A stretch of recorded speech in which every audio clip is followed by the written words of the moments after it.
It's pretty hard to understand the motive of the cheater, but I was extremely lucky because my wife kept a personal diary in which she described everything in detail. Past the usual entries, I also found out that she would cheat on me. But that wasn't the worst thing. I realized that I need to take action. It was nearly 6 p.m. when Patrick Dunn finally arrived home on Wednesday evening. He had put in an extra hour and a half to complete the wiring task assigned to him that morning by his supervisor, Wayne Falk. By working the additional time, he managed to finish the job almost half a day earlier than expected. He had worked incredibly hard all day, and his sore muscles were proof of it. It was almost a relief that his wife Glenda had left that morning for a 3-day seminar in Columbus. Initially, he had offered to take some time off and join her on the trip, but she insisted he stay, reminding him that they would be going on a cruise during spring break. They had their tickets, and he had already scheduled his vacation. The tickets were prominently displayed on the middle shelf of their china cabinet, visible every time they looked into their dining room. Patrick was a bit surprised there was no message on his answering machine confirming she had arrived safely. She had chosen to drive the 3-hour journey instead of taking a commuter jet, which was also an option. If he remembered correctly, registration started at 7 p.m., so he decided to give her a quick call and press the speed dial button on their wall phone to connect to her cell. After just 2 rings, she answered, "I was just about to call you, Patrick. You must have read my mind." She sounded cheerful, and he could hear the buzz of a crowd around her as she spoke. He wasn't surprised that she knew he was on the phone, as her caller ID would have shown that the call came from her home phone. "You know I've always been able to read your mind, honey. So, you obviously made it there in one piece. How was the traffic? Still got all your fenders, I hope." He laughed out loud, anticipating that her first response would be a defense of her driving skills. He could picture the exasperated expression on her pretty face and knew that if they were face to face, she would have stuck her tongue out at him to show what she thought of his question. The fact that it was early January and a light snowfall was possible had made him a bit concerned about her driving. He would have preferred if she had taken a flight instead. He was relieved she answered so quickly. She laughed before replying, "Of course it's all in one piece. The trip here was smooth sailing all the way. Traffic was light, and I had no trouble finding the Sheraton Hotel. That map you printed from the internet helped a lot, honey. You know I'd do anything to help you, dear. Nothing is too good for my Glenda, I always say. In fact, I talked to the boss this morning, and he gladly agreed to give me the time off so I can join you there." "No, you're not coming here," she quickly replied, her voice an octave higher. She paused for a few seconds and continued more calmly. "We already had this conversation, Patrick. You know I want to wait until spring break for us to take a trip together." "Yeah, I know. I'm just pulling your leg, Glenda. I didn't ask for any time off." This had been his planned response even before her emphatic rejection of the idea, but it bothered him that she was so forceful. "I'll stay home like a good little boy and do as I'm told." He laughed after saying that, as it wasn't in his nature to let her have her way so easily. He could sense the relief in her voice when she said, "I'm glad to hear that, Patrick. These next few days are going to be boring, and I've already planned a full schedule of seminars to attend. There wouldn't have been much time for us to do anything together while we're here."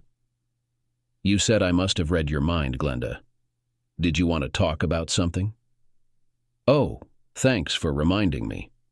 I can't find my travel emergency bag. You know, the one with my sewing kit, lint remover, and other things. I was sure I packed it. Could you check the bedroom to see if I left it there? If not, maybe it's in the trunk of the car." "Sure thing, babe. Just hang on a minute and I'll grab the cordless phone in the bedroom." He placed the handset on the counter and quickly headed upstairs. As soon as he stepped into the bedroom, he spotted the bag on the corner of the chest of drawers. He picked up the cordless phone and said, "Problem solved. The bag you're looking for is right here on the chest. Just make sure not to lose any buttons and avoid lint." He laughed. "Oh, thank goodness it's there. I didn't want to have to go all the way down to the parking garage to look for it. There's a small convenience store just off the lobby, so I can buy whatever I need." She paused for a few seconds before continuing. "I should go soon, honey. The registration desk opened early, and I'm third in line." She quickly added, "I probably won't call much this week since I have an evening presentation from 7:30 to 10 p.m. tomorrow night, and Friday night there's a fancy dinner planned. My last seminar is on Saturday morning, so I'll head home right after lunch and be back in time for supper with you, dear." "That's okay, honey. I worked extra tonight and can probably do the same on Thursday and Friday. Call me if you can, and I'll call if anything important comes up. I'll see you for supper on Saturday no matter what." The two of them exchanged a few more pleasantries before ending their call. As Patrick headed back downstairs to hang up the wall phone, he started thinking about Glenda and her reaction to his joke about joining her. She had been acting a bit strangely for several months now, sometimes too quiet, other times overly eager to please. Even when they had first seriously discussed the possibility of him accompanying her on the ship, her response had been a firm rejection of the idea. Feeling hungry diverted his thoughts from pondering Glenda's recent behavior, so he decided to order a pizza. With almost 40 minutes before the estimated delivery time, he headed upstairs to strip off his dirty work uniform and take a shower. Afterward, he dressed casually in a pair of jeans and one of his many work t-shirts, all emblazoned with the corporate logo of Anderson Electric, his employer. He was relaxing at the kitchen table enjoying a beer when his pizza arrived. He knew he should have prepared a better dinner, but being overweight was never a problem for him. His work kept him very fit. Glenda wasn't a big fan of pizza, so he felt comfortable indulging while she was away. He would have the leftovers the next day packed for his lunch. Most workplaces had a microwave where he could reheat his meal. He spent the next hour watching one of the news programs on TV, but soon realized that his concentration on the talking head had lapsed, and he was once again thinking about Glenda and her change in demeanor over the past couple of months. It bothered him that something was different with her, and that she had been so adamantly opposed to his joining her on her big trip. At 35, Glenda was truly stunning, tall and slender, with long dark hair and dark eyes. She worked as a sociology professor at the local college. She had recently been granted tenure at the end of the previous academic year, and was very proud of this accomplishment. As one of the younger faculty members, she had a heavier teaching load, but she mentioned that she had been assigned a teaching assistant, or TA, as she referred to it. At the start of the fall semester, she expressed how helpful it was to have her TA, a senior student who would graduate in the spring, assist with grading and student advising, tasks she had always handled on her own. She had mentioned his name was Anthony, but Patrick couldn't recall ever hearing his last name. Anthony's name had come up a few times in the first couple of months, but she hadn't mentioned him recently. In mid-November, she brought up the upcoming seminars she planned to attend.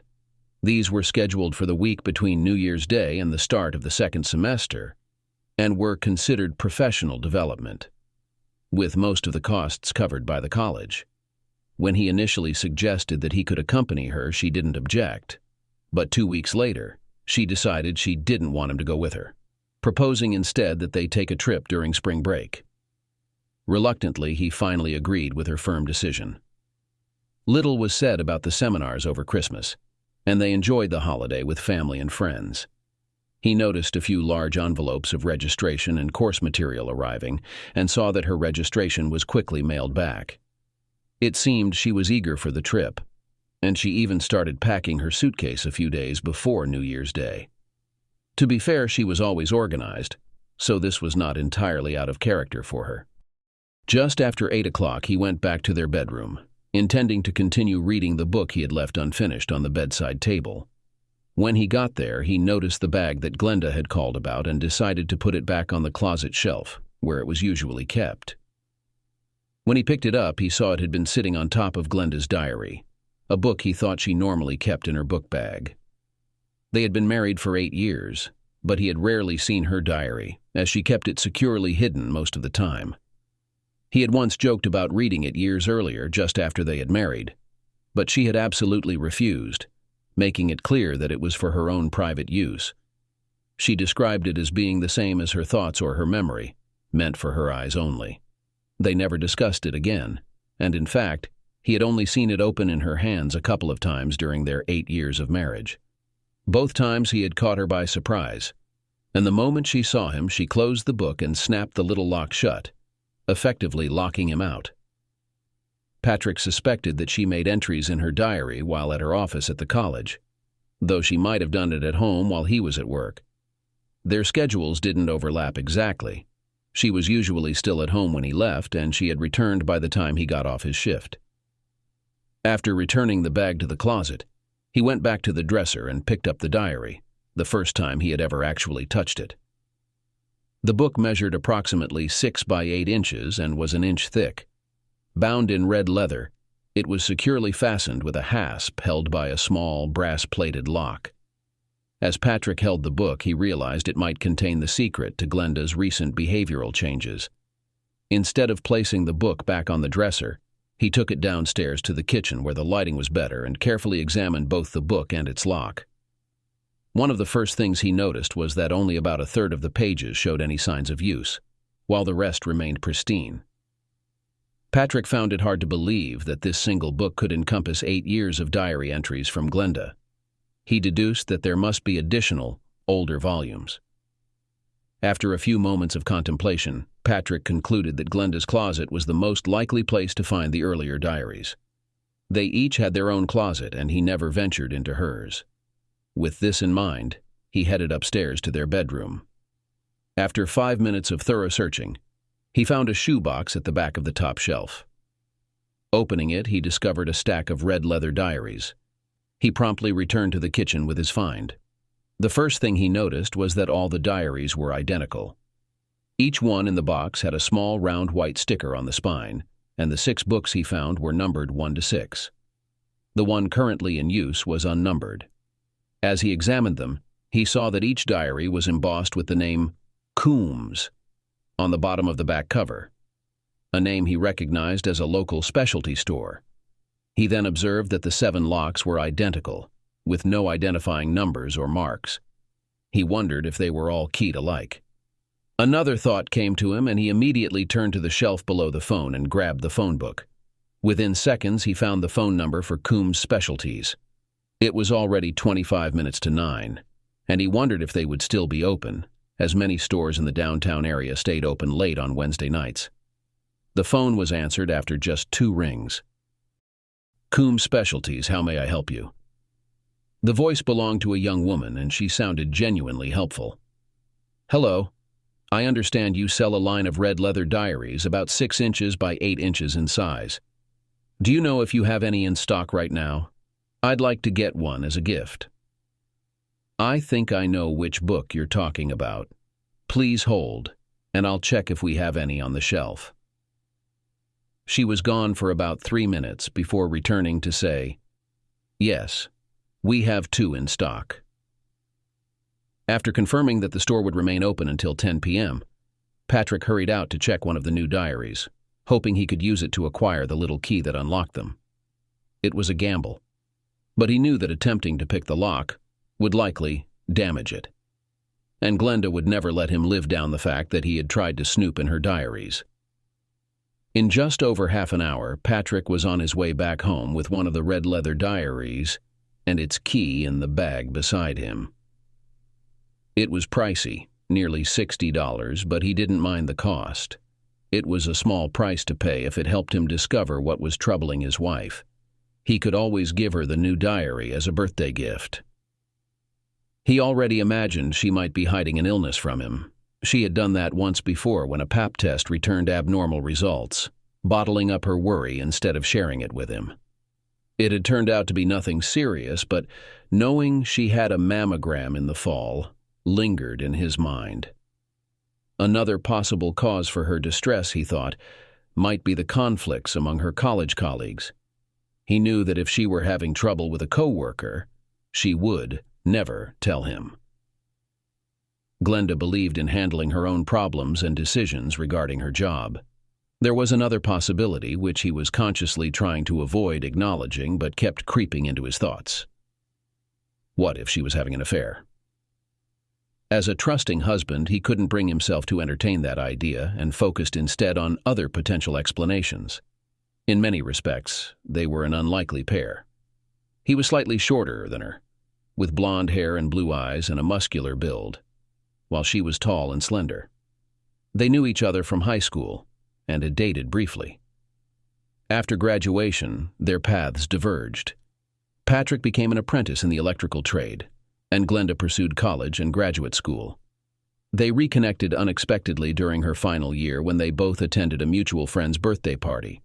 They instantly clicked and married shortly after her graduation. By then, Patrick had become a master electrician and had recently purchased a small house. That house was their home for the first 5 years of their marriage. But with Glenda's successful career and Patrick's stable job, they decided to move to a larger home. They had already discussed starting a family and planned for Glenda to stop taking birth control pills at the end of the school year. Upon arriving home, Patrick harbored doubts about whether the key he had acquired for his newly purchased diary would fit the locks on the diaries he had discovered. Enclosed in a small brown envelope within the box, the key appeared rather diminutive to him. He pondered whether he should have simply asked the clerk if all the locks were keyed alike. He had already resolved that if the key failed, he would abandon the endeavor altogether. If each lock was uniquely keyed, he had no intention of scouring the house for Glenda's hidden collection of diary keys. Nevertheless, just 5 minutes after stepping through the door, he found himself seated at the kitchen table with a stack of diaries and an open can of Coke before him. The small key rested in his right hand as he stared at the 7th diary, containing Glenda's latest entries. Patrick understood that once he tried the key, if it worked, there would be no turning back. He would breach Glenda's privacy by reading what she intended solely for herself. He sat there contemplating for what felt like an eternity, weighing the consequences of crossing that boundary. His fear of inadvertently betraying his snooping weighed heavily on him. The thought of losing Glenda's trust haunted him. Ultimately, concerns about her well-being and the persistent nagging in his mind drove him to push past his hesitations. The key slid in smoothly, turned without resistance, and the lock quietly clicked open. Within moments, he gained possession of the book and flipped it open to the last page Glenda had written on. At the page's top lay the date from the day before, with most of the space already filled. He immersed himself in the tidy handwriting, swiftly absorbing its contents. As he read through the lines, about a minute passed. When he finished, his complexion had drained, his face blank of expression, tears gleaming in his eyes. He rose slowly, grabbed his Coke can, and ambled to the kitchen sink. Standing there, staring out the window in a daze, he absent-mindedly crushed the can, unaware of the soda spilling over his hand and into the sink. Eventually, he noticed the sticky wetness on his hand, dropped the crushed can into the sink, and rinsed away the mess. After drying his hands with a paper towel, he gathered the stack of diaries and the key, then moved slowly into the living room. Placing the books on the end table next to his favorite reclining chair, he switched on the overhead lamp and sank into the comforting embrace of his seat. Once he settled in, he picked up the 7th diary, which had no page numbers, and began reading from the first entry. He already had a clear sense of how the story would conclude. What he needed now was to uncover its beginning. The revelations from the pages he had already read had forever changed his perception of his ideal wife and their seemingly perfect life together. He was desperate to understand the specifics of how it all came to be, and he hoped the diary would provide those answers. Instead of reading the entries in reverse order, he opted to follow their chronological sequence. For a moment, he contemplated driving straight to the Sheraton Hotel, heading to room 412, and confronting his wife then and there. However, he quickly dismissed the idea, realizing it could easily lead to disaster. Rushing there might result in a traffic accident, or his emotions might overwhelm him if he managed the trip unscathed. His only other recourse would have been to call her, but he feared he might break down upon hearing her voice, and he considered himself too strong-willed to succumb in that manner. The top of the first page bore a date from early June, just over half a year ago. As he read through it, he meticulously searched for any clues related to the devastating revelations Glenda had penned on the last page. None of the entries from the summer months offered any insights into understanding his wife or her plans. There were numerous mentions of her contentment with life, her husband, and the success of her career since achieving tenure. Each passage should have brought him joy and pride, bolstering his confidence in their marriage. However, he knew how the story would conclude once he reached the final page. This foreknowledge tainted every positive detail he read. In early September, Glenda finally made an entry in her diary that caught Patrick's attention. Sitting up in his chair, he read the relevant passage twice. September 8th. Dear Diary. Today my new teaching assistant visited my office. He's slightly taller than me, perhaps by an inch, with black hair, dark eyes, and a short, scruffy beard that gives him a slightly rugged look. He introduced himself as Anthony Romano, and he reminds me of someone, maybe a movie star. He left me a printout of his grades. He seems well qualified. Patrick began scrutinizing the diary more closely, searching for any further mentions of Anthony Romano, the teaching assistant. The next two entries contained only reflections on her classes and their progress. Glenda seemed content, though a bit nervous about handling one of her larger classes with over 100 students. September 15th. Dear Diary. Anthony is now helping me with my large class, taking questions from students when I'm busy setting up for my lecture. It's clear my female students find him appealing. I overheard a couple comparing him to Leonardo DiCaprio. That must be why he seemed familiar to me. As he continued reading, references to Anthony Romano became more frequent.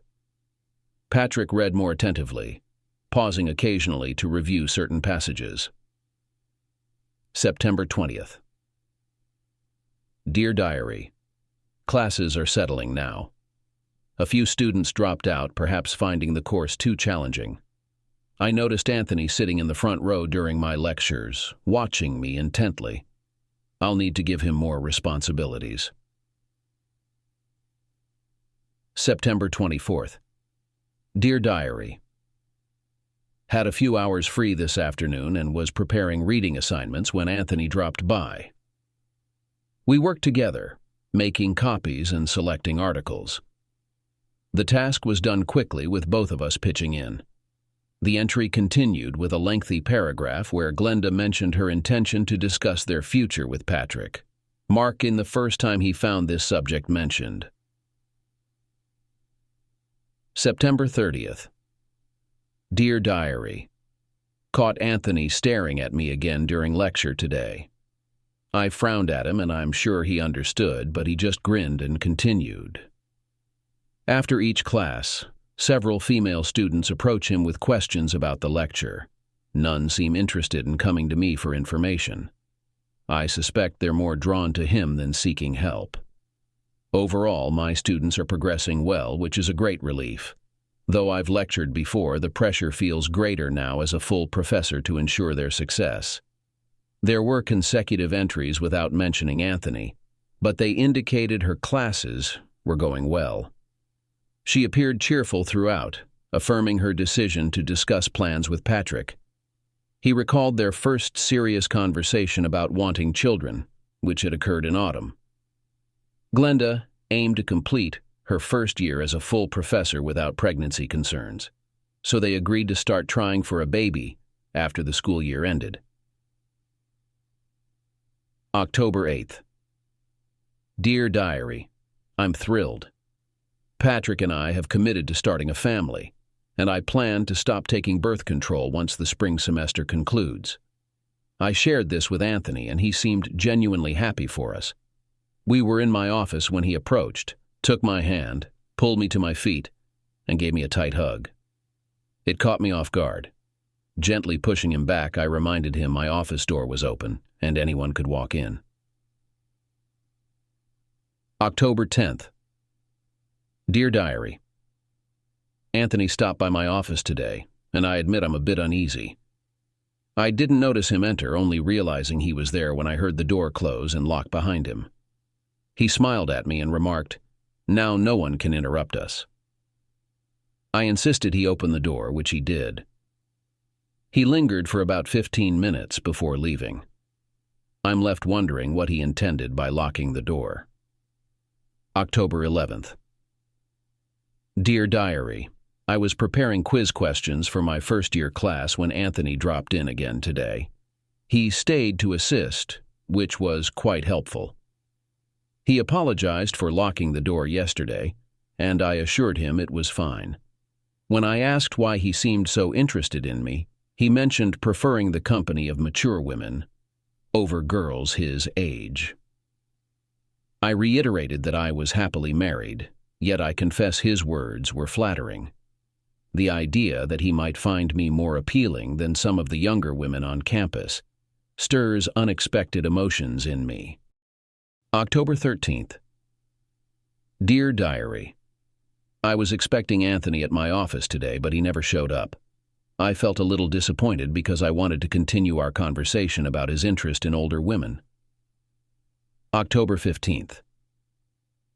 Dear Diary, when Anthony looked into my office today, it was full of students. I hoped he would stay until everyone left, but he left while I was still discussing essay topics with the last group. October 16th. Dear Diary, today I finally had the opportunity to talk to Anthony. He asked if he could close the door so as not to get in the way, and I agreed. I asked him if he preferred older women, and he mentioned that his first experience was with a 40-year-old widow who lived next door. He believes that girls his age are not sure what they want, unlike mature women. I was standing at my desk, and while he was talking, he came up to me. Before I could react, he wrapped his arms around me and pulled me to him. I didn't want him to feel rejected, so I let him hold me for about a minute before gently pulling away. He immediately released me, but then surprised me by leaning over and giving me a quick kiss on the lips. It took me by surprise, and before I could respond, he left without saying a word. Now, looking back, I realize that I should have objected to his actions and repeated that I was happily married. Instead, I find myself replaying that moment in my head whenever my thoughts stray. Patrick felt uneasy reading this passage, realizing that Anthony was persistently crossing boundaries while Glenda's responses seemed inadequate to him. He left the book open on his chair and fetched a fresh can of Coke. Returning to his seat, he resumed reading about the troubling account of his wife's apparent seduction. October 20th. Dear Diary, late this afternoon, just before I was about to leave my office and go home, Anthony appeared in the doorway and asked if I was busy. When I said I wasn't, he entered and locked the door behind him. He completely ignored my pleas to unlock it and instead approached me. He took my hands in his and confessed that he had been thinking about me incessantly over the past 4 days. He requested another kiss, a longer one this time. I reminded him that I was not a widow seeking a lover and that his advances were inappropriate. He acknowledged my concerns but pressed again, suggesting it as a birthday celebration. To dismiss him, I reluctantly agreed, though now I regret it deeply. The kiss lasted about a minute and grew rather intense. He eventually ended it, though I know I should have been the one to stop it. I was at a loss for words, so I apologized for not having a birthday card to give him. He chuckled and revealed that his birthday had been in July. Normally, I would have been upset at his deception, but instead, I found myself laughing at his ploy to trick me into kissing him. He thanked me for the kiss and left my office. I don't know what it is about him, but I fear he might be getting under my skin. I must be more cautious around him in the future. There was no mention of Anthony in the next 3 diary entries. Glenda was busy preparing for a small exam for her largest class and checking the essays her students had passed. Patrick found it strange that Anthony was not involved in these tasks, but no explanation was given in the diary entries for his absence. October 30th. Dear Diary, For me, this day is significant for the first time. I do not know how to describe my life to you. The events of today weigh heavily on me, especially considering that Patrick is coming home soon. I'm afraid he'll see right through me and figure out what happened. It all started when Anthony walked into my office this afternoon. Absorbed in reading, I did not hear him approach and was caught off guard by his cheerful greeting. Before I could react, he quietly closed and locked the door behind him. Strangely enough, I didn't say anything. When he came to my desk, he gently took my hands and pulled me to him. Without giving me a second to speak, he took me in his arms and kissed me. I'm very ashamed. There's no excuse for not stopping it right now, but it was like he flipped a switch inside me. Almost instantly, I returned his kiss, so carried away that I barely noticed how his hands began to work on me. As soon as I realized his actions, I pushed him away and broke the kiss. He grinned and remarked, "Don't pretend you didn't like it." I didn't say anything, and he confidently added, "I knew it." When I finally spoke, I demanded that he leave. He smiled slyly and promised to meet me the next day. I know I'm not being right with Anthony. He's making my life difficult and probably knows about it. Maybe I should discuss this with Patrick, but I'm afraid he wouldn't approve of the way I let things unfold. The hardest part is that sometimes I find myself thinking about Anthony. After reading his wife's detailed account of Anthony's courtship for the third time that day, Patrick realized that he was so furious that he might have lost control of himself if Anthony had been around. Until this moment, he had never imagined that he was capable of such intense anger. November the 2nd. Dear Diary, I believe I've finally overcome my anxiety about how I might behave around Patrick. The initial night was the most challenging. Every time I spoke to him or caught his eye, I was convinced he would discover what had happened in my office. At one point, he sensed something was amiss, perhaps noticing my abnormal behavior under pressure. He accepted my denial without probing further, prompting me to reflect on how easily I'd concealed things from my husband. I hope I never find myself in that position again. November 6th. Dear Diary, it's been several days since I last had a private encounter with Anthony. He's been attending the classes where he assists me, and I've noticed he still gazes at me. When our eyes meet, he grins, and I know I blushed the first few times. I find myself pondering how I'll handle the next time he visits my office alone. November 8th. Dear Diary, Anthony popped into my office this afternoon, but a couple of other students were present. As he was leaving, I happened to glance up, and he blew me a kiss, grinning mischievously. I'm certain the other students didn't catch it as their backs were turned. I wish he would be more mindful of my position. I received an invitation to attend a series of seminars in Columbus just after the new year. They look intriguing, and I intend to go if possible. I've requested the information package. November 9th. Dear Diary, yesterday was another challenging day to recount. Once again, I'm deeply dissatisfied with both Anthony's and my own conduct, and I'm left wondering where this will all lead if I don't take action soon. In the morning, I had a couple of free hours and was deeply engrossed in work when I heard the office door close and lock. I'm unsure how Anthony manages to sneak in like that without my notice. When I asked him to unlock it, he ignored me and attempted to pull me from my seat. I resisted initially, but my resolve weakened as he persisted. I thought, what harm can one more little kiss do? If only that were the extent of it. Anthony has clearly mastered the art of kissing. He seemed to take over my senses and mind almost instantly. I admit at that moment I was caught up in what was happening and immensely enjoyed his actions. Kissing always gave me pleasure, and his gentle touch was amazing. If only I had stopped there, it would not be so difficult to tell it all now. I knew what he was doing, but I couldn't bring myself to stop him or intervene. I remained passive. As soon as I got a grip on myself, I pushed him away and ran into the bathroom. Tears welled up in my eyes as I straightened my clothes. All I could think about was Patrick's possible reaction if he caught us or found out. As soon as I finished pulling on my trousers, Anthony appeared in the bathroom doorway.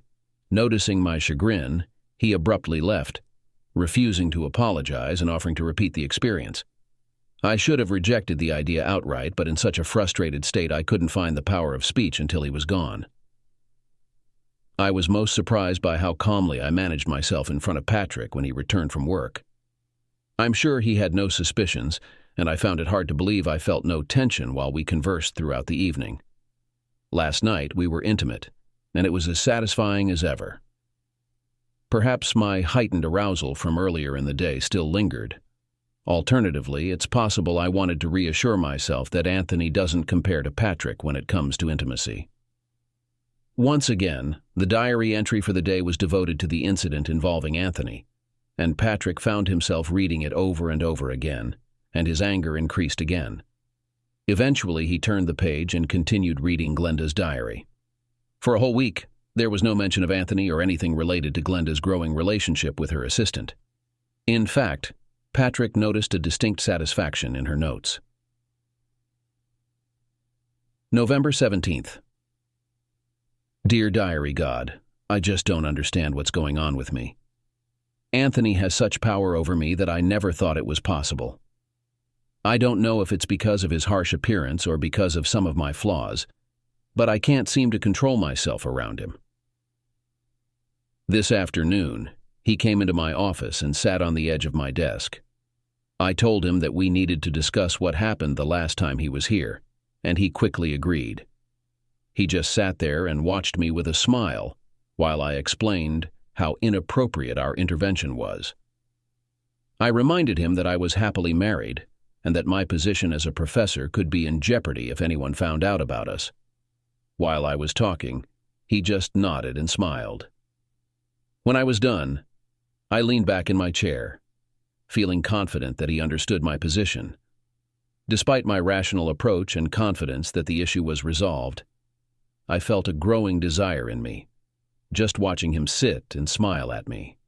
After what seemed like a few minutes, although in fact only about 40 seconds had passed, he asked me if I wanted to lock the door or if he should do it.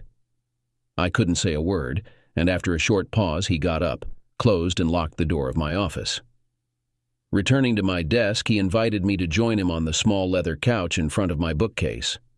I struggled to find the reasons why I agreed to his request. We started kissing, and he ended up soiling my clothes. We didn't have direct contact. We just gave each other pleasure.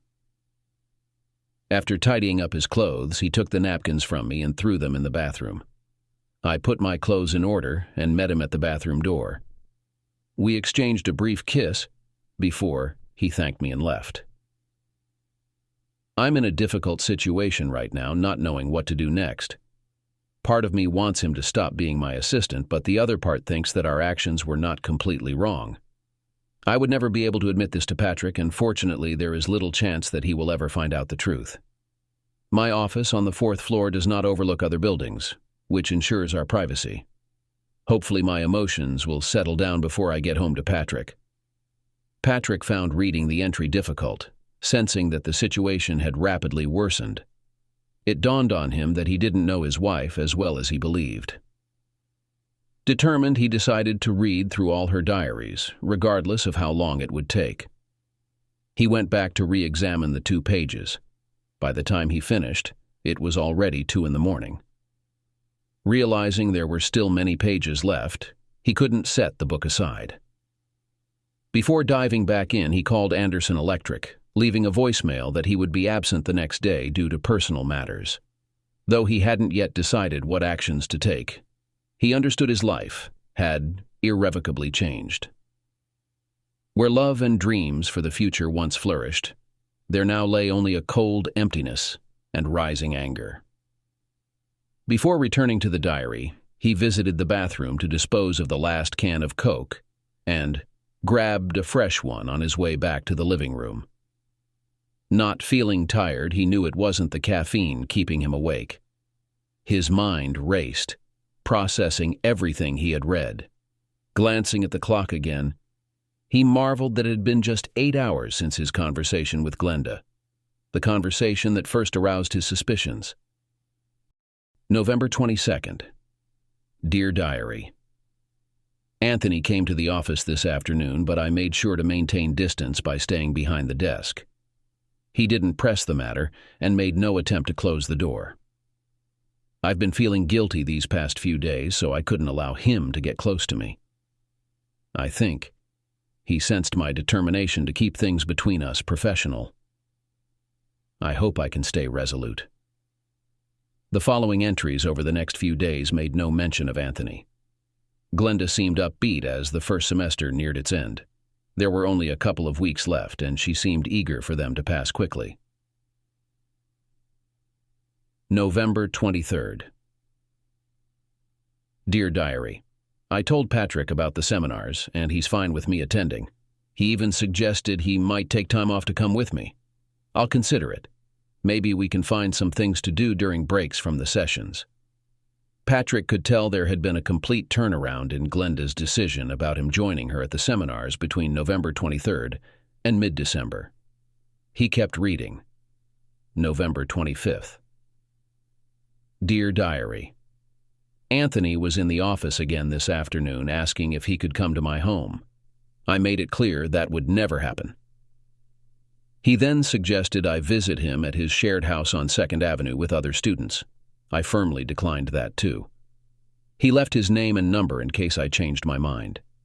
Apart from trying to convince me to meet him outside of campus, he behaved himself. I mentioned the seminars I planned to attend, which piqued his interest. I explained they were for teaching staff only, but he just smiled knowingly. November 30th. Dear Diary, yesterday was another day that I'm trying my best to tell you about. I feel completely lost. I barely slept last night, and even Patrick seemed to sense that something was wrong. I would have liked to explain to him what was bothering me, but it seemed impossible. For the last few days, I've been dreaming about Anthony and our meeting, which brought me mutual satisfaction. I don't have any feelings for him, but I can't seem to stop thinking about him and what we did together. I was preoccupied with these thoughts when he unexpectedly entered my office early in the morning. I was preparing the exam materials, and he helped me finish in about half an hour. After I thanked him, he casually mentioned that he was going to lock the door. Why couldn't I stop him? I just stood there while he closed and locked the door. When he returned, he led me to the couch and we kissed. Soon he put me back on the couch, and the next thing I remember is him putting on the protection, and I was lying ready. It didn't even occur to me to say no. Throughout our time together on the couch, my mind screamed at me to stop, but something was suppressing any rational thoughts. When it was over, I grabbed my clothes and rushed to the bathroom. I locked the door, got dressed, and cried. How did I let this happen? When I came out of the bathroom, Anthony had already left. In my office, everything was exactly the same as before, except that I couldn't figure out what he had done with the protection. I spent the rest of the day at my desk, closing the door behind me, alternately bursting into tears, then plunging into deep thought, trying to figure out how this happened. Maybe I should consider going to a therapist. Patrick observed genuine regret and distress in Glenda's words, yet struggled to reconcile them with the fact that she had willingly participated in the act. As he continued reading, his heart grew heavier. The words had a profoundly adverse impact on his typically generous and cheerful demeanor. The person Patrick was becoming was unrecognizable to his friends, family, and even Glenda herself. December 3rd. Dear Diary, Anthony intercepted me in the hallway this morning and asked if I would reconsider joining him at his shared residence. He expressed a desire to spend several hours together in an actual bed. I firmly declined, emphasizing that meeting him, especially at a place where I might be seen, was out of the question, due to my husband and career. After seeming to understand my stance, he quietly proposed another idea, accompanying me to my seminars in January. He had noticed the brochure for the Sheraton Hotel where the sociology professor's group was staying and suggested he could book his own room there, if I agreed to spend the nights with him. Again, I firmly refused. As he was leaving, he smiled and suggested I think it over. I didn't respond, but the idea was already lingering in my mind. What's wrong with me? Patrick had to pause here because his anger towards both of them was reaching a boiling point. He walked back and forth in the living room several times before going to the kitchen to grab another can of Coke. Although tempted to have a few beers, he opted to stay sober. He was in a state of knowing what he wanted to do but lacked a plan, realizing he needed one. Returning to the living room, he opened his diary. December 7th. Dear Diary, Anthony came to my office briefly this morning to say goodbye. He's flying home for Christmas tomorrow after the exam. He asked if he should come back early to attend the seminar with me, knowing that I was thinking about it. To distract him, I advised him to call me in a few days, since I hadn't made a decision yet. He smiled and said he would call my office in a couple of days. December 8th. Dear Diary, today, I told Patrick that I wanted him to stay at home while I attended the seminar and suggested that we go on a cruise during spring break instead. We've discussed the cruise before, so it wasn't a new idea. He wasn't thrilled, but eventually agreed to stay at home. I feel guilty for lying to him about the trip. Although I haven't decided to take Anthony with me yet, I'm not ruling out the possibility. Thoughts of our meeting on the couch in the office often crossed my mind. I'm lost in my thoughts. I love Patrick, and our life together brings me great joy. Anthony is a purely physical attraction for me. There is no emotional attachment between us. And yet I find myself fantasizing about him. It would be interesting to spend some leisurely time with him. He is certainly an expert in such matters. I wonder if he'll call or give up on the idea. December 12th.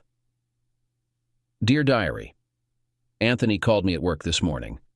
He still wants to accompany me to Columbus. He suggested I call and reserve 2 connecting rooms so that no one sees us entering the same room. His plan is for me to describe him as my brother and book the room under his name, which seems like a foolproof idea. He promised to check in tomorrow to confirm if I've made the arrangements. If so, he'll book his room with his own credit card. Now I have to decide whether I'm willing to consciously betray Patrick. December 14th. Dear Diary, Anthony called again today. He mentioned trying to reach me yesterday, but I was out of the office. I did as he suggested and made the reservations. I felt guilty doing it. They assigned us rooms 412 and 414. He's calling today to put room 414 on his visa. He sounds eager.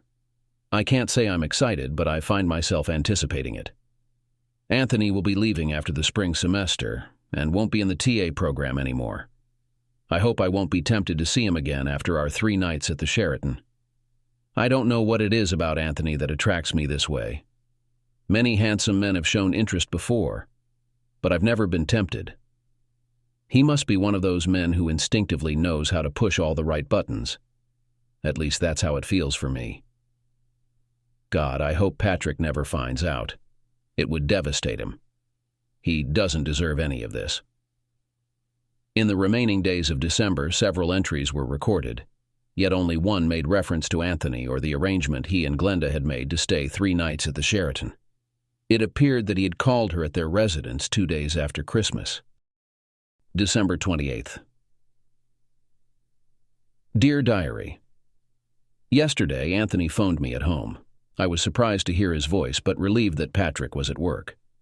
Anthony mentioned he had been prepared for a man to answer and would have asked for a girl named Veronica in that case. He wanted to confirm I was still planning to go ahead with our arrangement, as he needed to fly back on New Year's Day if we were going to travel together by car. I assured him I was taking him up on his offer, which really thrilled him. I tried to keep my composure, but I must admit I was getting excited inside too. I'm hoping this will finally help me move on from him. Before Patrick and I got married, I never spent more than 2 consecutive nights with the same man. Reflecting on that, maybe that's why I've agreed to Anthony's suggestion of spending this time together. I just pray this will finally get him out of my system. Patrick glanced at the clock and saw it was nearly 5 a.m. He realized the next entry would be the one he had first read moments after unlocking Glenda's diary. He was nearing the end of her latest diary book, but had already resolved to read all of them. Despite indications that she had never cheated on him before, he needed certainty. He wanted to know if there was someone else he could direct his anger towards. Aware of his upcoming tasks for the day, Patrick decided to make a pot of coffee before finishing the last page.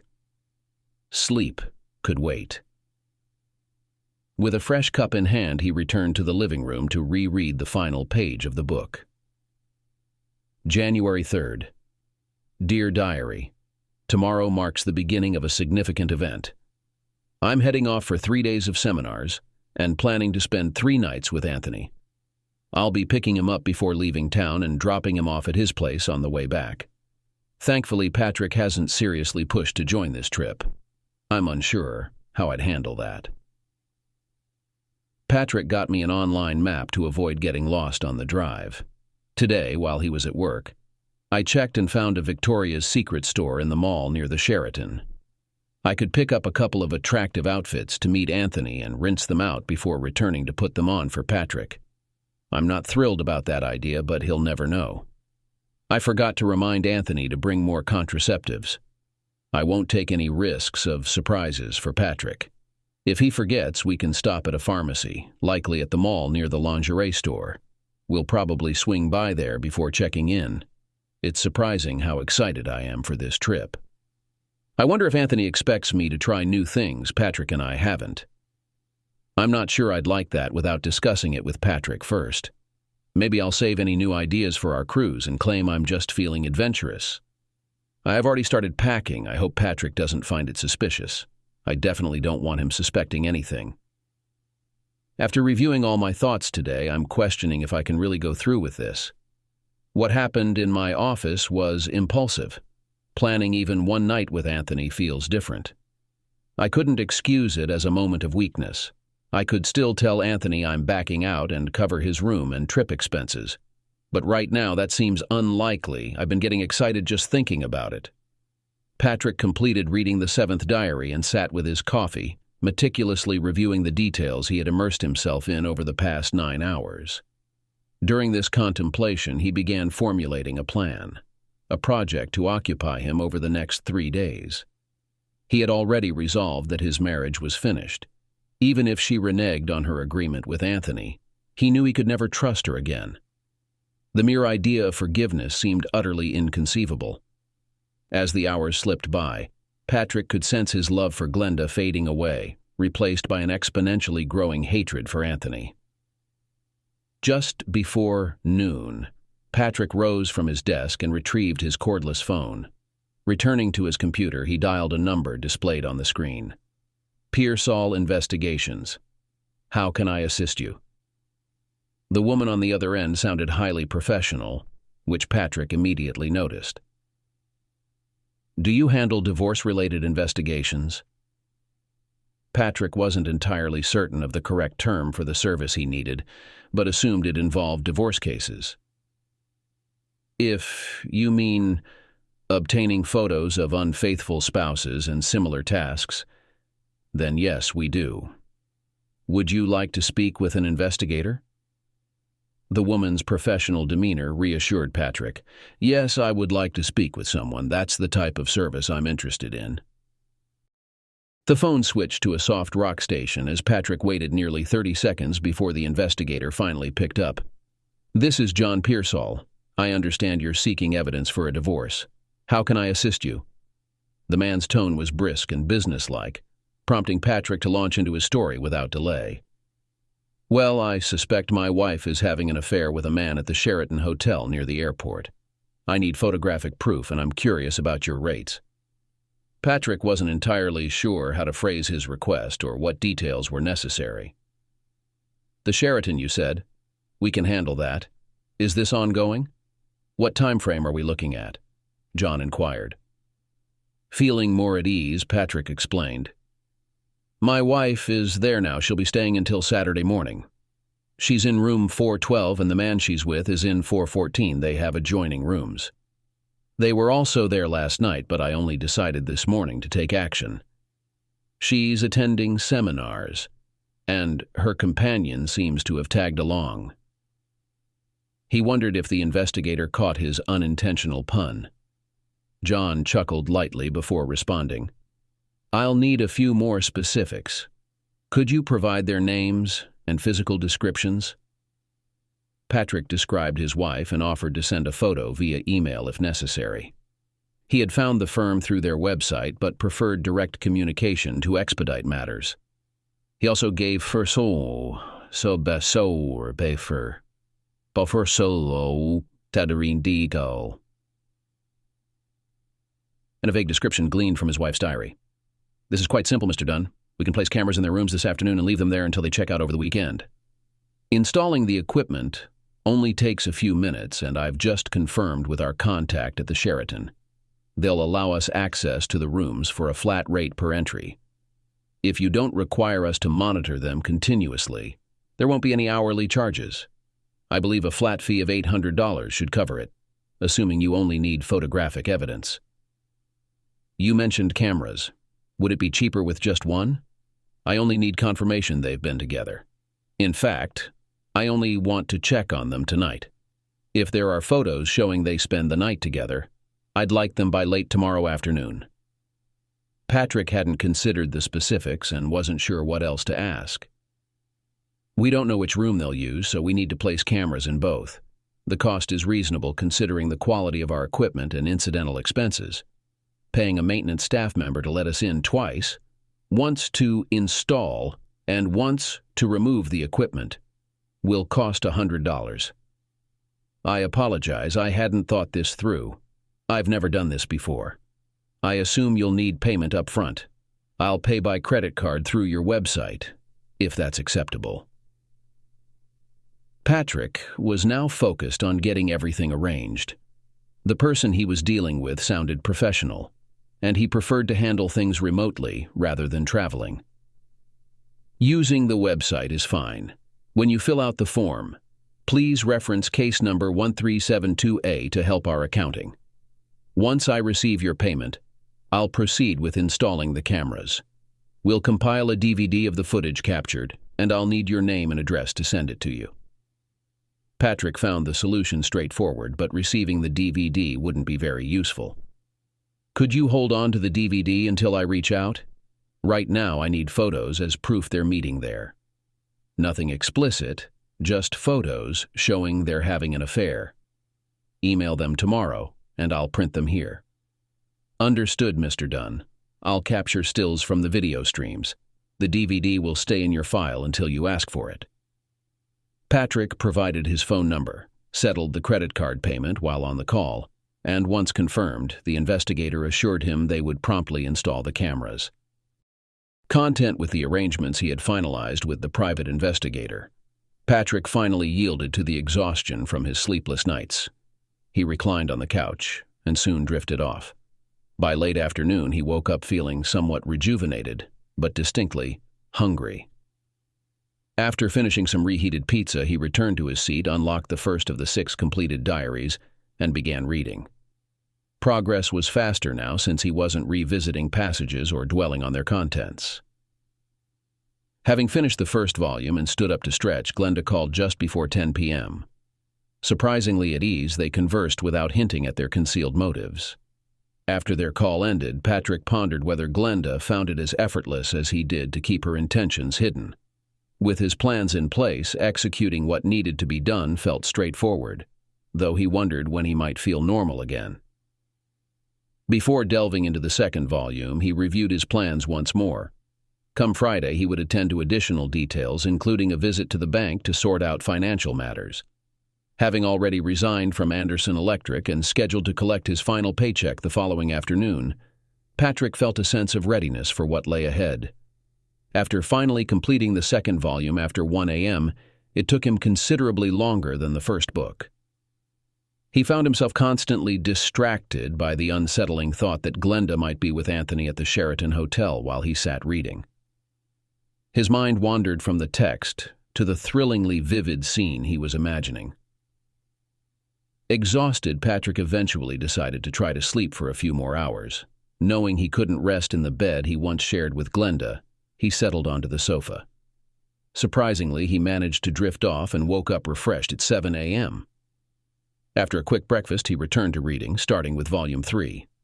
By noon, he had finished Volumes 3 and 4, setting the diaries aside to tackle his to-do list. He started his day by visiting Anderson Electric to collect his final paycheck and clear out his locker. Gus Anderson, the owner, tried to persuade him to reconsider, reluctant to lose his best employee. After Patrick explained his situation, Gus realized his efforts were futile.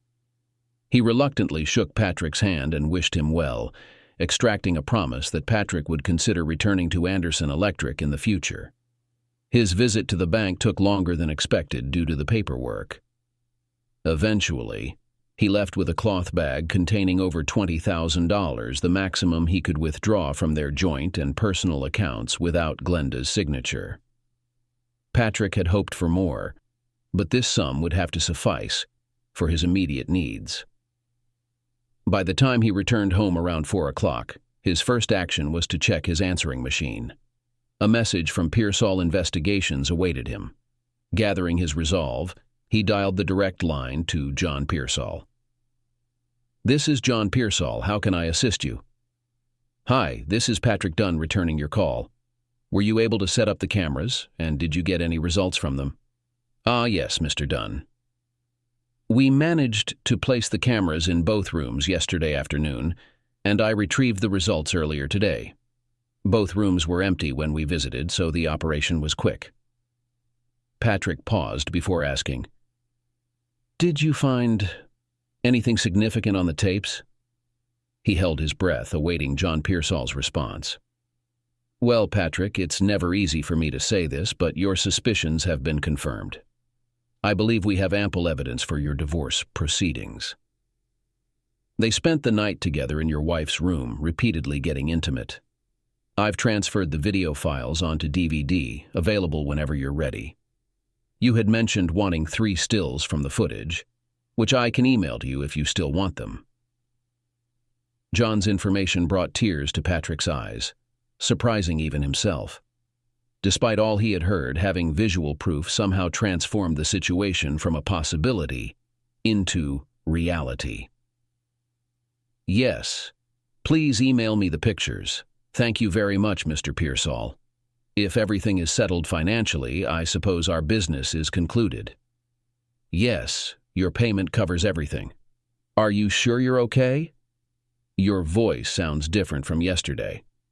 I understand these situations can be emotionally challenging, and frankly, I'm a bit concerned.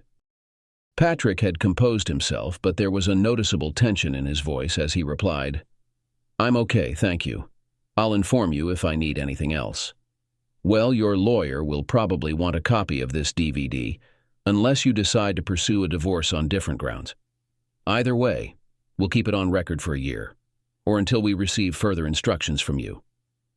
You know, many of my clients have found therapy helpful in situations like this.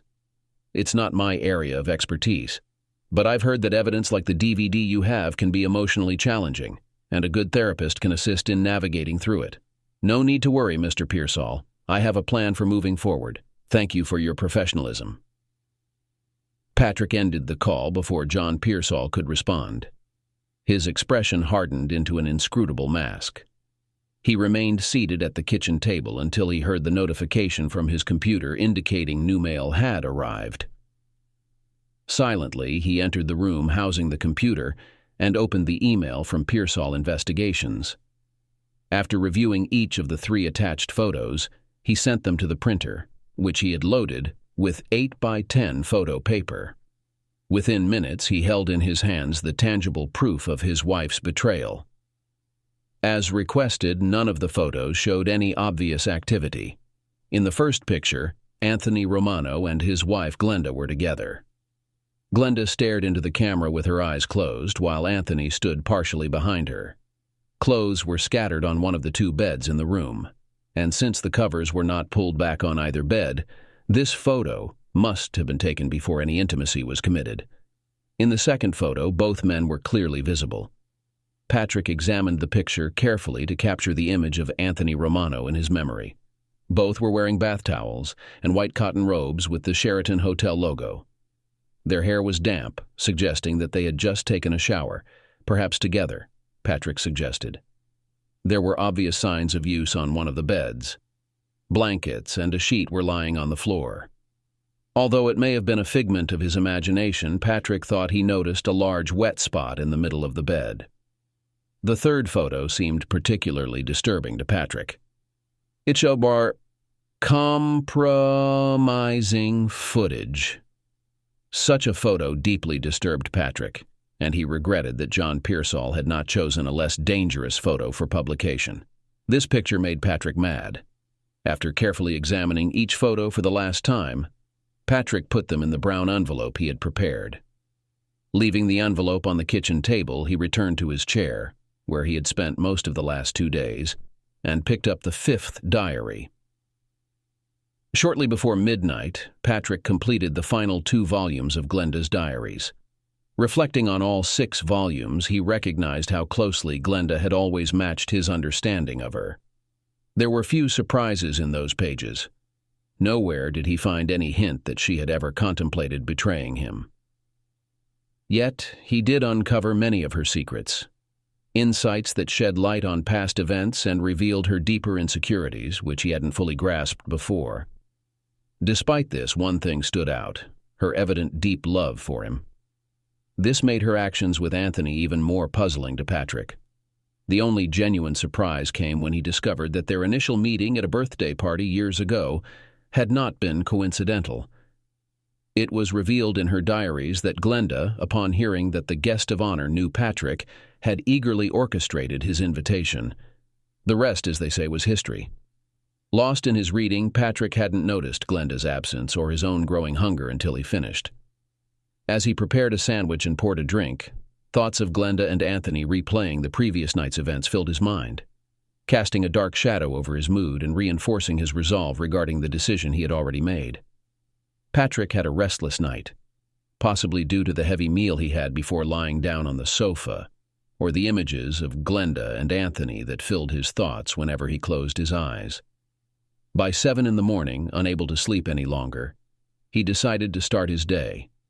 Over the past couple of days, he had been preparing for today's tasks, feeling the weight of what lay ahead. At 8:30 a.m., he phoned his only remaining close relative, his brother Samuel. Although not estranged, they seldom met beyond obligatory holiday visits. Just 2 weeks ago, Samuel, his wife Mary, and their children Sam, 12, and Brenda, 10, had visited. Patrick surprised Samuel by announcing he would drop by that morning. Luckily, Samuel and his family had no prior engagements. Patrick kept himself occupied until he reached Samuel's house around 10 a.m. Anticipating the children's restlessness, he called them into the kitchen where he, Samuel, and Mary sat. As Mary brewed coffee, Patrick recalled their plans for a spring break trip to Disney World and gifted each child a crisp new $100 bill. Delighted, the children showered him with thanks and hugs. "You really didn't have to do this, Patrick," remarked Samuel. "But it's incredibly kind of you to brighten their day like this. Did you win the lottery or something?" Patrick managed a small smile. "No, nothing like that. Luck hasn't been on my side lately. I just felt like being generous." The 3 of them sat together at the kitchen table, sipping coffee and chatting casually. Eventually, Mary brought up a topic that had been on her mind. "I suppose I can stop avoiding the topic of your big plans with Glenda," she said. "She mentioned your intentions to start a family. I'm sure you'll enjoy having kids around as much as we do." Patrick paused for a moment before responding. "Oh, she told you about that, did she? I guess there aren't many secrets between women." Before Mary could say more, Patrick shifted the conversation. It's hard to predict how things will unfold. Many factors can influence such decisions.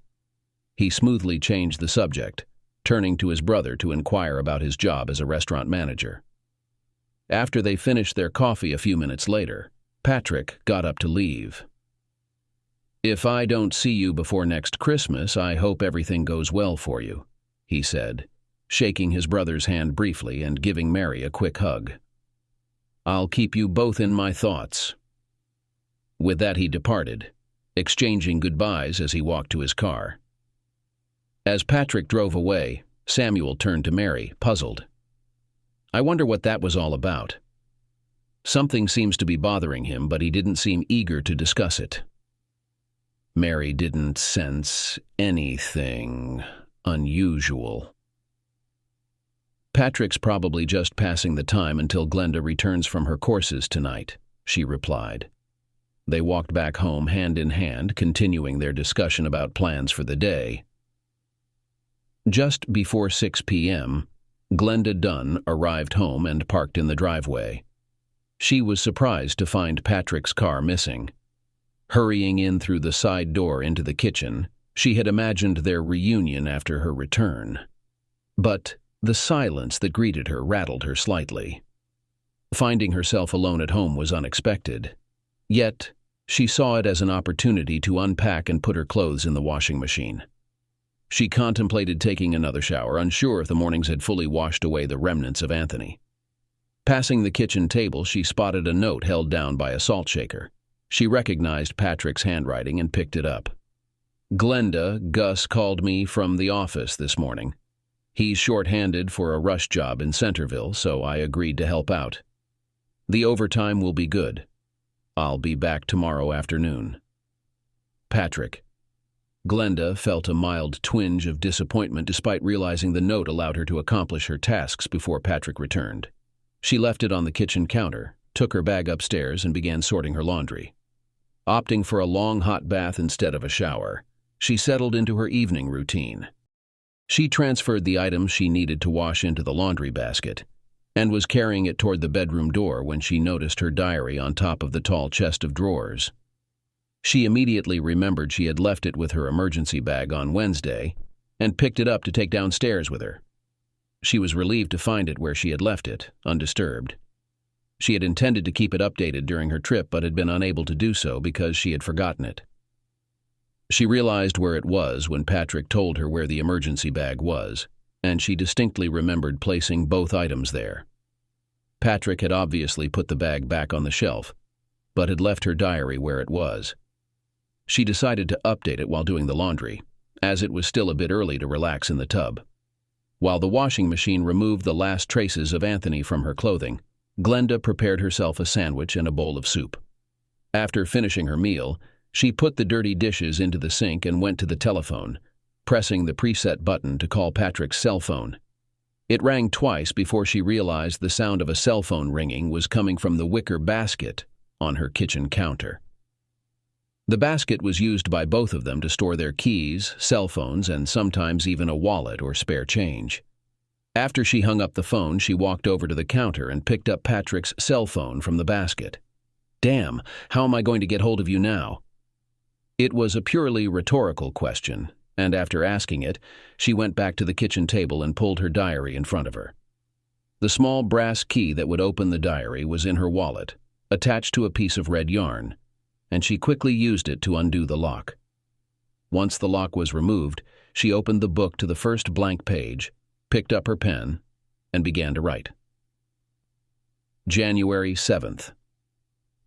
Dear Diary, the most eventful 4 days of my life have just ended, and I hope I can remember everything I wanted to tell you. Some things may be upsetting to put on paper, but I must do it. When I picked up Anthony at his home, it was clear that he was looking forward to this. He kept trying to touch me as we drove, and I was a little annoyed with him for that. He finally left me alone until we were on the interstate, after I warned him that someone I know might see us. The further we got from town, the more relaxed I became, and I was quite enjoying myself and his attention when we finally got there. We stopped at the mall before heading to the Sheraton, and while he was going to the pharmacy for protection, I went to Victoria's Secret to buy underwear. He must have run all the way there and back as he joined me at the store before I had the chance to purchase anything. He made several suggestions, and I finally purchased one set that he liked, and two that I preferred. The one he wanted me to buy seemed a little tasteless to me. I put it on for him on Wednesday night, and even though he doesn't know, I wrapped it in an empty bag and threw it in the trash when we left this morning. There's no way I could have worn it for Patrick, especially after Anthony chose it. I also decided to get rid of the 2 sets of underwear I bought, as I don't want anything to remind me of my nights at the Sheraton. I know I can't erase all the memories, but I'm going to try. Anthony joined me in my room on Wednesday evening, and it didn't take him long to put me to bed. I really liked our closeness. On Thursday morning, he woke me up. That morning, we repeated the same thing as on Friday morning. This is what Patrick and I used to do in the mornings when we first got married, and I miss it. If I have any right to vote, we will come back to this issue. Thursday night was very similar to the previous one, except that I found myself thinking about Patrick while Anthony and I were close. After that first night, I finally realized that there is a significant difference between intimacy and making love. After the third time, when we did it on Thursday night, I told Anthony that it was over. The novelty that I enjoyed the first night we spent together quickly passed, and I began to realize how much I liked making love with my husband more. I didn't want to start an argument with Anthony, so I didn't say anything until we were ready to go to bed. He got very angry, and for a while I was even a little afraid of him. Since it was already late, we decided to stop arguing and fell asleep pretty quickly, although I had already started planning how I would try to make amends to Patrick for all this. On Friday morning, I woke up to find Anthony preparing for intimacy. I tried to stop him and reminded him of what I said last night, but he ignored me. When he was done, he returned to his room, and I locked the door connecting our rooms. I talked to him through the locked door, asking him not to come into my room anymore. He said that everything was fine and that he would find another partner for Friday evening, adding that I was not the only attractive female sociology professor staying at the hotel. And indeed, after our final dinner, I saw Anthony with one of the women who attended a couple of my classes. I knew she was married, but Anthony seemed to charm her as much as he charmed me. I can't describe how relieved I felt knowing that I wouldn't have to argue with him tonight. I heard them enter his room, and a few minutes later he knocked on the door to ask for a protection box from my bedside table. He didn't give me any trouble when I handed them over to him. Last night, lying in bed, I began to realize that Anthony is a predator, targeting older women whom he thinks he can manipulate. I'm infinitely ashamed that I was one of those women whom he managed to control. I feared that the drive home with him would be a terrible experience, but it actually went quite smoothly. Now that I could see Anthony for who he truly is, I was able to stay in control of our conversation and physical interaction. He seemed to have enough intimacy to be satisfied, as he behaved quite decently. He barely argued when I told him I never wanted to see him again. I think he realized he would no longer have any control over me. During the drive home, I had a lot of time to reflect, and I've already decided to make an appointment with a psychiatrist or psychologist on Monday morning. I need to ensure that I will never cheat on Patrick again, and to do that, I need to understand how I let Anthony take control of me. I have to address this flaw in my character. Whatever allowed this disgraceful episode to happen needs to be controlled or eliminated. I'd rather die than succumb to such temptation again. I've also decided to spend the rest of my life making it up to Patrick, even if he never knows the reason why. It's enough that I bear this terrible secret.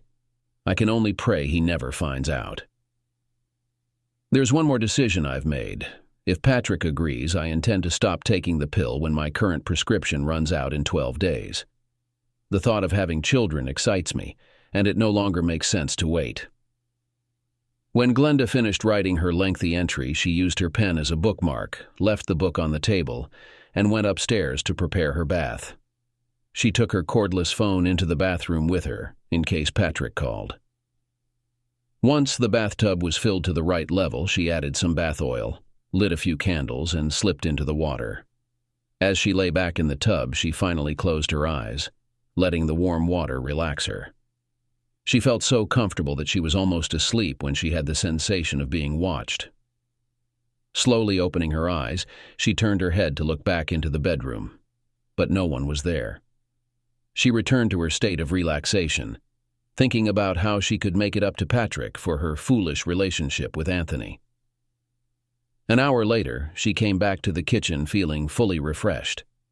After putting her laundry into the dryer, she returned to the kitchen table to reread her latest diary entry. She was momentarily puzzled by the missing pen, as she was sure she had left it between the pages. She soon realized her mistake when she spotted it on the kitchen counter beside the wicker basket. Retrieving her pen, she opened her diary and began to read. On Sunday morning, Glenda woke up feeling refreshed and excited to start a new chapter in her life. After spending the morning catching up on house cleaning, she took a shower and changed into an outfit she knew Patrick liked.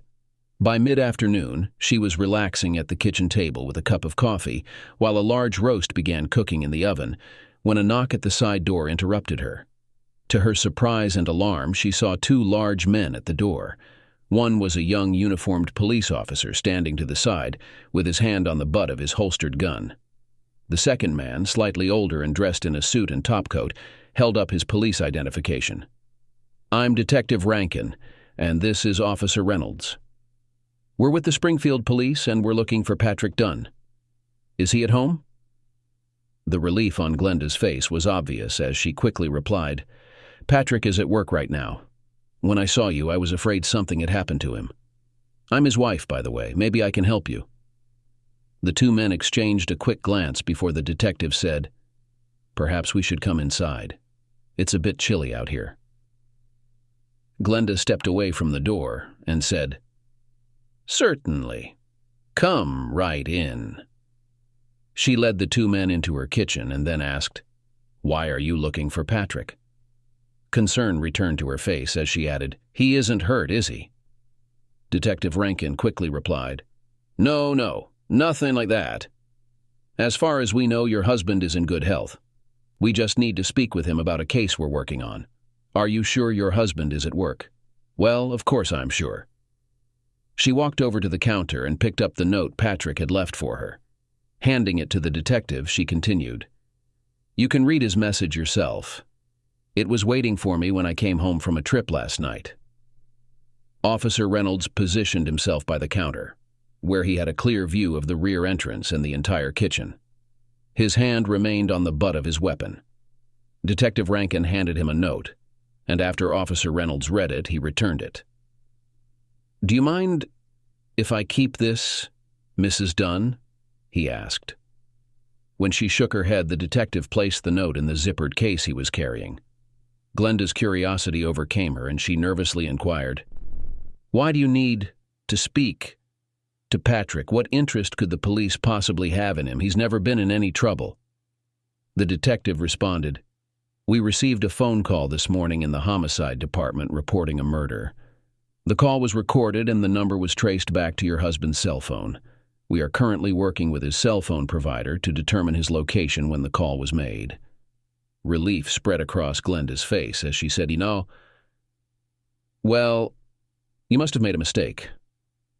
I tried to reach my husband last night after I got home, and when I called his cell phone, I found that he had left it at home. It's in that basket right over there." She pointed to the wicker basket on the kitchen counter. The detective's face clearly showed skepticism as he asked, "Do you mind if I check his phone?" After speaking, he walked over to the basket, examined it for a moment, then picked it up and returned to the kitchen table. "I don't see any cell phone in here, Mrs. Dunn. Are you sure you're not thinking of a different day and not yesterday?" Glenda's face registered shock as she confirmed that the basket was indeed empty. She quickly walked to where the basket had been and looked around, though it was clear there was nothing else on the counter. "I don't understand. His phone was there when I tried to call him early last evening." She looked back and forth between the officer and the detective with evident frustration and concern. "Well, I can't explain why the phone wasn't in the basket where you said it would be, Mrs. Dunn. Obviously, I have to believe that the call traced to your husband's cell phone really did come from that phone. The detective opened his folder and made several notes before continuing. Does your husband know a Mr. Anthony Romano? At the mention of the name, Glenda appeared even more surprised, and her face momentarily paled before she said, I know Anthony Romano, but my husband doesn't. Anthony was my teaching assistant this past semester. The two men exchanged glances once more before the detective inquired, So your husband had no motive to harm Mr. Romano? Are you absolutely certain he didn't know him? Glenda's expression turned to one of panic as she replied, No, Patrick never met Anthony. The detective jotted down more notes before looking up at her and stating, Well, it seems your husband was familiar enough with Mr. Romano to have placed the call reporting his murder. Glenda was visibly shocked by this revelation. She sat down heavily at the table and exclaimed, Anthony's dead. He was with me on my trip, and I dropped him off at his home around 5:30 yesterday afternoon. How can he be dead? Detective Rankin took a seat at the opposite end of the table and asked Glenda, What was your relationship with Mr. Romano? Could it have provided motive for your husband to harm him? Glenda's face had gone pale as the detective spoke. After a moment, she composed herself enough to respond. Anthony was just a senior student who worked as my teaching assistant. There was no reason for my husband to harm him. Despite her words, her voice betrayed uncertainty. The detective allowed her to squirm uncomfortably for nearly 30 seconds before he spoke again. When we arrived at the address your husband provided, we discovered signs that Mr. Romano had been attacked as he entered his home, he began. A travel bag lay in the middle of the hallway, alongside marks indicating a struggle had occurred. It appears Mr. Romano was overpowered and then dragged into the kitchen, where he was bound to a chair with nylon straps, typically used for securing electrical cables. Glenda's tears started quietly as he recounted the scene at Anthony's house. She reached for a tissue as he continued. Prior to being taken into the kitchen, it seems Mr. Romano sustained a gunshot wound to his left knee, with significant blood loss indicating damage to a major artery. We're still awaiting the autopsy results. There were indications of multiple strikes before he was ultimately killed by a single gunshot to the head. He proceeded. Preliminary examination also shows a gunshot wound to the groin, which appears non-fatal and likely inflicted post-mortem. The estimated time of death is between 6 and 8 p.m. last night. At this point, Glenda interrupted, asserting, Patrick could never do something like that. He's not capable of such a thing. Her tears had almost stopped, replaced by evident anger rather than sorrow. The detective reviewed his notes once more before proceeding. According to state records, your husband legally owns a .25 caliber semi-automatic handgun. One of the bullets recovered from Mr. Romano's chair matches this caliber, as our initial analysis suggests. Additionally, there's the matter of motive. Detective Rankin rifled through his folder, retrieving 3 photocopies which he placed before Glenda. These are copies of 3 photos found at the scene.